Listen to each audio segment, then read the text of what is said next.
was around 9:55 and it got delayed by 2 hours.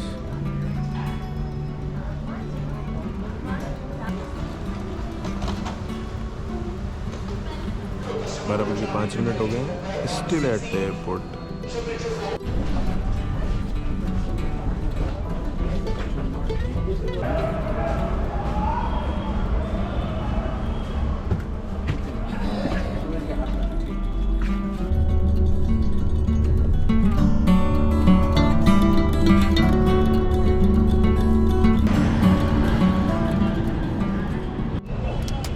शाम के 7:30 बजे हैं और जस्ट ऋषिकेश में हूँ मैं जस्ट अभी आया हूँ. और यहाँ से कल 5 बजे हमको निकलना है आगे कार्ची के लिए, जहाँ से ट्रैक स्टार्ट होगा. ऐसी कोई ज़्यादा सर्दी नहीं है जितना एक्सपेक्ट किया था. एंड पिछले इन दिनों बर्फ़बारी भी नहीं हुई है ऊपर पहाड़ों पे. तो भी 1-2 दिन पहले सुनने में आया कि ऊपर ट्रैक पे हम जा रहे हैं, वहाँ पे अच्छा खासा स्नोफॉल हुआ है.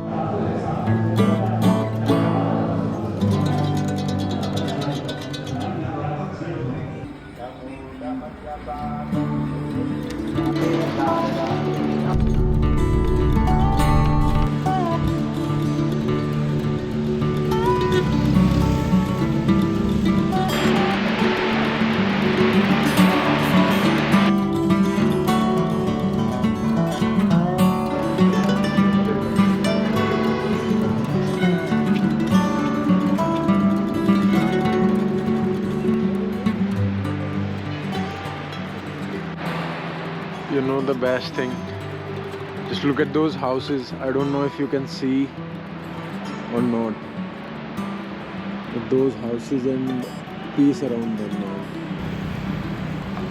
Sometimes we think कि हम आएंगे यहाँ पे रुकेंगे, यहाँ पे रहेंगे, but it comes with their own hardships.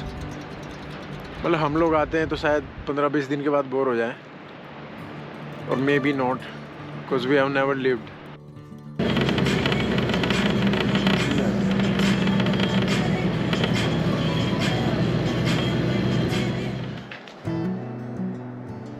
So, जब से ट्रैवल कर रहे हैं, अभी पहली बार भैया ने गाड़ी रोकी है.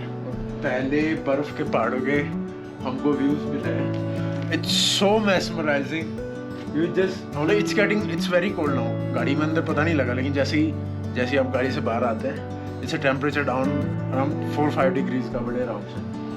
और सामने इट इज़ सो ब्यूटीफुल. और भैया ने भी बताया जो वो सामने पहाड़ है उसी के जस्ट पीछे जो बादल है, भी बादलों से छिपी हुई है, वहीं पे माउंट नंदा देवी है. And mount Nanda Devi, if you know, it is the highest in India. And probably we gonna see that in when we trek के दूसरे दिन आपको नंदा देवी दर्शन करने को मिलेंगे. It's so beautiful. 7:30 in the morning और ये कर्ची कैंप साइट है. If you can see the snowfall start हो गया है. It seems so beautiful. It's at the same time so freezing cold.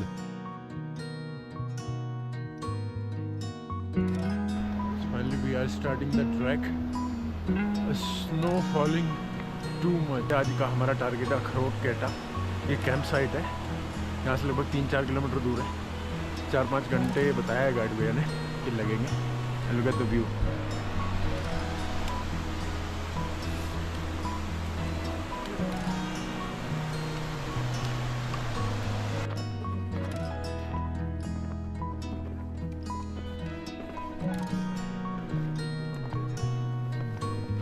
Around like 15 minutes on the trail. It's getting like completely white. Yeah, it's like total white.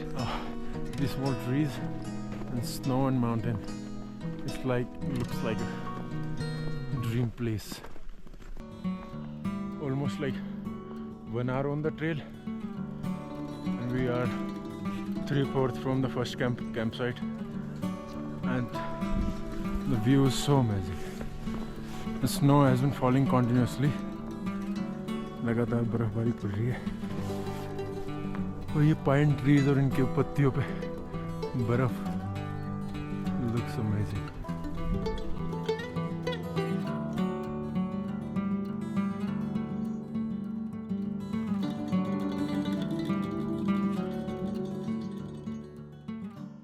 हम अभी अपनी पहली camp site पहुँच रहे हैं, अखरोर गेटा, और लगभग 3 घंटे में आ गए हैं। ये शॉर्ट है, तो उन्होंने बताया कि इतना शॉर्ट इसलिए रखा है क्योंकि एल्टीट्यूड गेन काफ़ी ज़्यादा है।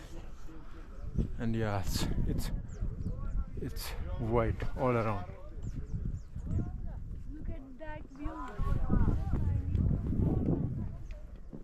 Oh my God! Yeah. Oh man.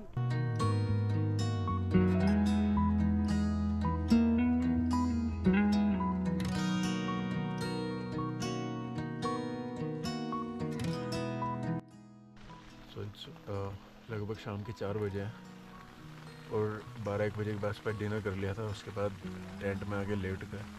तो इतना स्नोफॉल हो रखा है, मतलब उन्होंने बोला था कि रेड अलर्ट है 2-3 दिन का, but I can not imagine live snowfall इतना हो सकता है।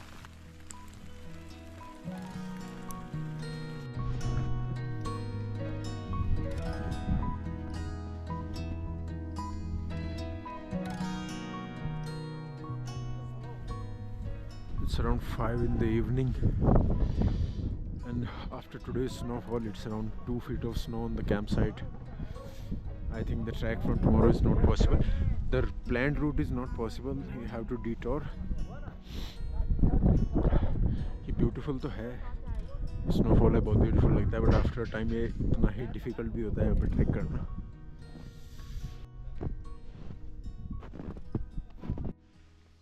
So it's अभी सुबह के लगभग 6 बजे है और रात में टेम्परेचर लगभग माइनस के 6 से 7 डिग्री के आसपास था, जबकि हमारे पास sleeping bag was of enough capacity of around -10। बहुत ठंडा लग रहा था भाई, मैं कभी इतने ठंडे टेम्परेचर में अब तक तो नहीं गया। It is my first experience to such extreme cold. सुबह के 7 बजे हैं और चारों तरफ सिर्फ एक ही चीज़ दिख रही है, वो है वाइटनेस। जिस पीक्स जो हैं वो बादलों ने ढक ली हैं और फिर से बर्फबारी स्टार्ट हो गई है।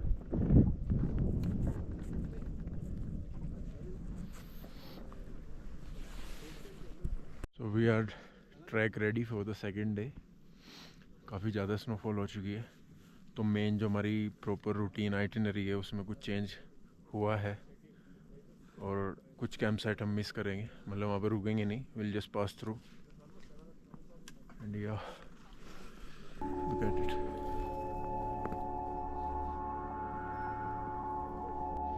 सो 1 आवर ऑन द ट्रेल, लगभग 1.5 से 2 किलोमीटर चल पाए होंगे।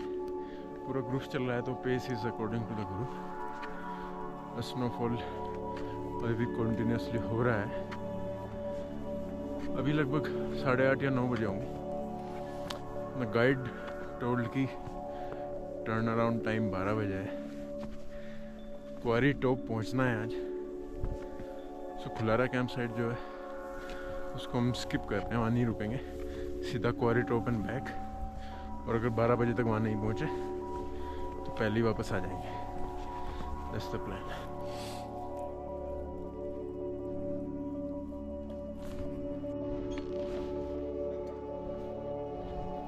Look at the snow. It's full knee deep. That's funny.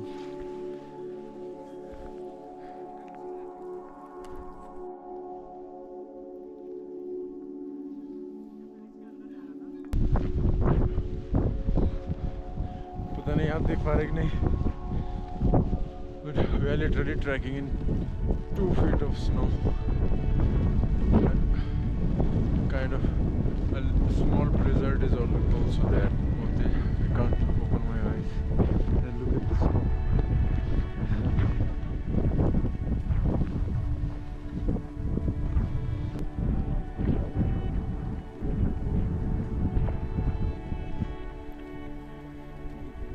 To give a brief idea about how deep the snow is, this is my track pole and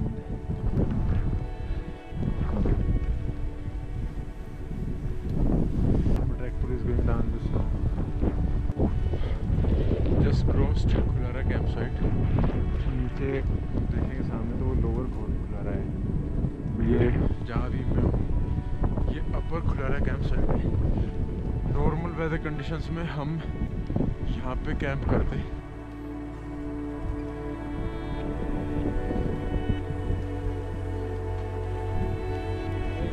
camera में दिख रहा है नहीं, लेकिन वो सामने माउंट द्रोणागिरी है, बहुत ही कम दिख रहा है। It's so windy and cold here now.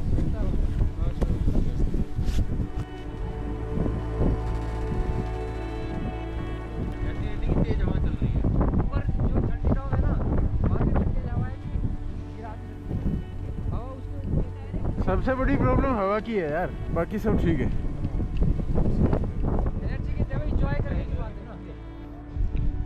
It's 12:30 in the afternoon and अभी as per the altimeter we are at 11,500 feet.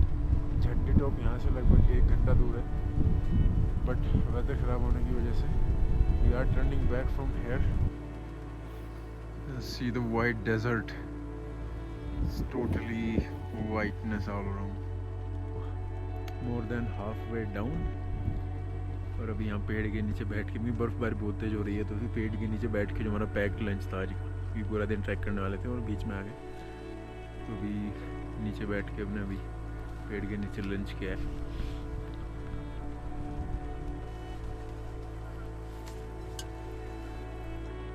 सो आज ट्रैक का तीसरा दिन है। अभी सुबह के लगभग 7:30 बजे हुए हैं, और जब से हम 2 दिन से ट्रैक कर रहे थे, कल समिट पुश किया तो मौसम बहुत ज़्यादा ख़राब, हम नहीं कर पाए। और आज हम जब वापस जा रहे हैं, अभी बीच में कैंप साइट में रुके हैं, आज मौसम इतना क्लियर है, and you can see the whole 180 degree view of the peaks. So it's day 3 on the trail. अभी हम अखरोटगेटा कैंप साइट से वापस करछी विलेज जा रहे हैं। ट्रैक पूरा, जो ट्रैक की मेन आइटनरी थी, मौसम की वजह से वो फॉलो नहीं हो पाई, तो थोड़ा आइटनरी में चेंज है। अब यहाँ से करछी जाएंगे, करछी से करछो विलेज है यहाँ के लोकल, उसे घूमेंगे, फिर देखते हैं। और अभी आज स्नोफॉल नहीं हो रही है, तो कल वाली जो बर्फ़ है बहुत ज़्यादा ड्राई हो चुकी है, तो उसके लिए हमने स्पाइक्स और गेटर्स पहने हैं। That's how they look.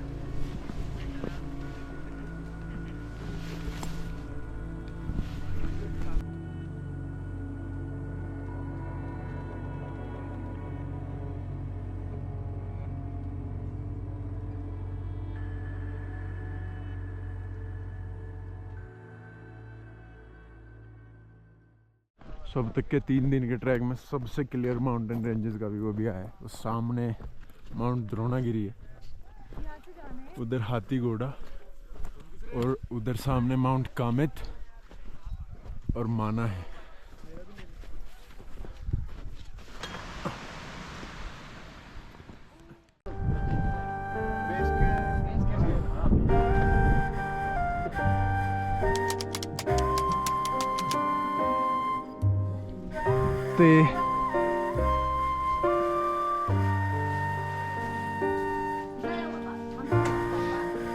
नमस्ते।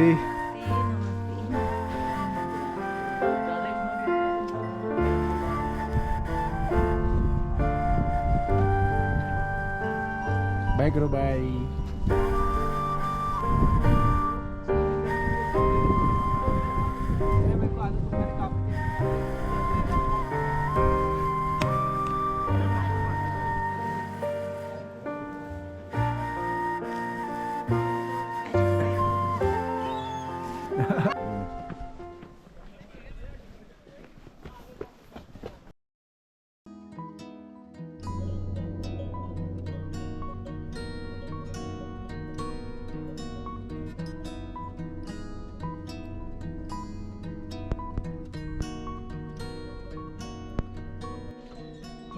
So good morning.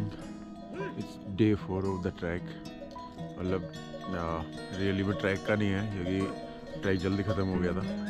जो आप ये पीछे छोटा गांव देख रहे हैं और जो भी ये सेटलमेंट्स हैं, ये जगह है ढाक,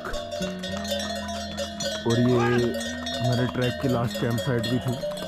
जो आप जैसे हम छोटा घर देख रहे हैं, ये इंडिया हाइक्स का ढाक कैंपस है। जब ट्रैक ख़त्म होता है और ट्रेल से वापस आते हैं, तो सब लोग यहाँ पे रुकते हैं।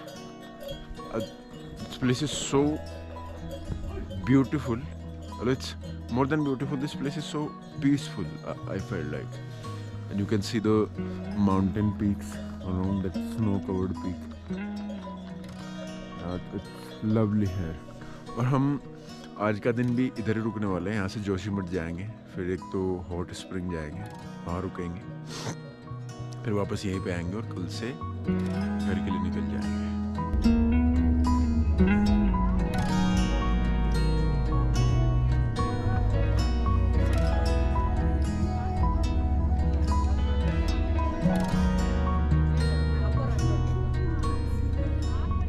आज से 2500 वर्ष पहले आदि गुरु शंकराचार्य जी केरल मद्रास कार्डी नामक गांव से यहाँ पे एक 11 वर्ष का बच्चा आया और उन्होंने यही स्थान अच्छा देखा, यही कल्प वृक्ष अच्छा देखा और इसी कल्प वृक्ष के नीचे बैठ के उन्होंने यहाँ पे 5 वर्ष तक शंकर जी की तपस्या की।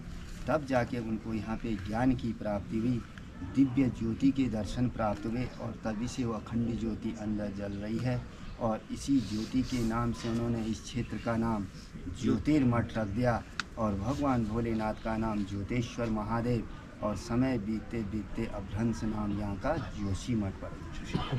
तो उस समय काफ़ी बौद्ध धर्म का प्रचार प्रसार ज़्यादा था, तो बौद्ध धर्म के लोगों ने जो बद्री विशाल जी की मूर्ति थी उठा के अलकनंदा नारद कुंड में फेंक दी थी। तो किसी को मालूम नहीं था कि बद्री विशाल जी की मूर्ति कहाँ पे है। तो काफ़ी लंबे समय तक बद्री विशाल जी की यातायात बिल्कुल यहाँ पे बंद रही। तब आदि गुरु शंकराचार्य जी को इसी कल्प वृक्ष के नीचे आकाशवाणी हुई कि हे शंकर, मेरी मूर्ति अलकनंदा नारद कुंड में अव्यवस्थित गिरी हुई है और आप जाइए उसको पुनः दोबारा स्थापित कीजिए। फिर आदि गुरु शंकराचार्य जी 16 साल की आयु में यहाँ से बद्रीनाथ जी गए और उन्होंने अलकनंदा नारद कुंड से बद्री विशाल जी की मूर्ति निकाली और दोबारा मंदिर में स्थापना की, पूजन पाठ किया।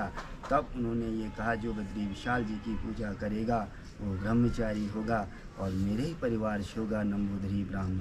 तो आज भी बद्रीनाथ में वही परंपरा चली आ रही है।